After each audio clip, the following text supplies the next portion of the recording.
उन्हाळ्यामध्ये वेगवेगळे थंड पदार्थ ट्राय केले जातात. तर त्यातच एक उसाचा रस हे एक थंड वेळ खूप प्रमाणात घेतलं जातं. तर बाहेर रसवंती गृहावर जाऊन उसाचा रस पिणं शक्य नसेल तर तुम्ही घरच्या घरी अगदी झटपट असं होणारा हे उसाचा रस बनवू शकता.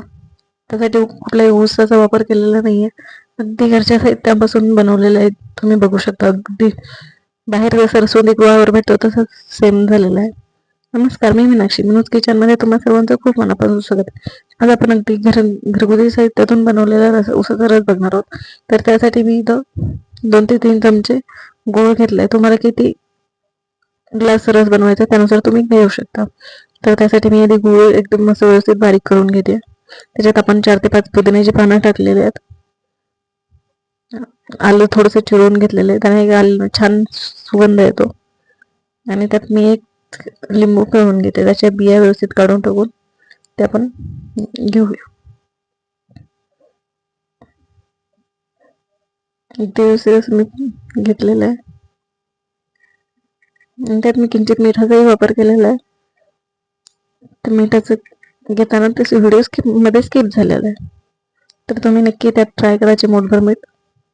मी दोन्ही खाप याच्यात पिळून घेते लिंबाच्या, त्याने छान चव येते. आणि इथं मी थंड पाण्याचा वापर करते, त्यात थोडासा बर्फाचाही वापर करते. त्याने एक छान असं टेक्स्चर येतं आणि अगदी थंडगार असं रस तयार होतो. तर त्यासाठी मी त्या ग्लासामध्ये फ्रीजमध्ये पाणी ठेवलेलं होतं. तर त्यात तो जो बर्फ तयार झाला तो पण मी यात घेते आणि मिक्सरला बारीक फिरवून घेते. तर तुम्ही बघू शकता मी इथं फिरवून घेतलेले. तर त्यात मी आता 2 बर्फाचे तुकडे घेतलेत आणि आपण आता जो मिक्सर फिरवून घेतलाय त्यातलं जे मिक्सचर आहे ते टाकून घ्या.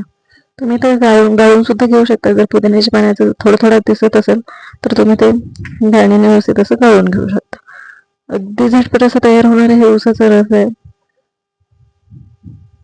अगदी घरच्या घरी बनणार आहे. त्यासाठी तुम्हाला कुठेही बाहेर जावं लागत नाही. अगदी झटपट अशी तयार होणारी रेसिपी आहे. नक्कीच ट्राय करा. तुम्हाला जर ही रेसिपी आवडली असेल तर लाईक आणि शेअर नक्कीच करा. तसंच मनोज किचनला सबस्क्राईब करा. धन्यवाद.